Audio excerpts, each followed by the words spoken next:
আকাশে এরকম ভাসা ভাসা মেঘ দেখলে কিন্তু মনে হয় যে পুজো চলে এসছে। হ্যাঁ, পুজো তো চলেই এসছে, আর তো মাত্র কয়েকটা দিনের অপেক্ষা। তো ওয়েলকাম সবাইকে আমার ভ্লগে।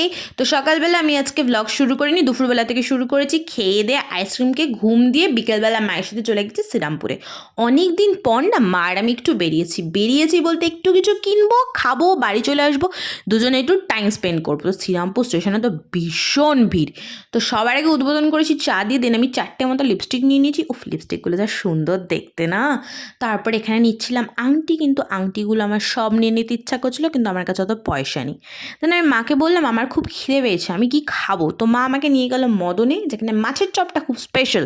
বাট মাছের চপ আমরা পাইনি, তো চিকেন পকোড়া দিয়ে কাজ চালিয়েছি, বাট সেটাও কিন্তু হেভি খেতে ছিল।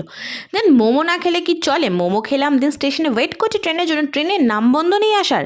দেন রাখি আন্টির শাড়ির দোকানে একটু গেছিলাম। দেন বাড়ি চলে আসি, বাড়ি এসে মেহেন্দিটা করে নিই। তো ব্লগটা এখানে এন্ড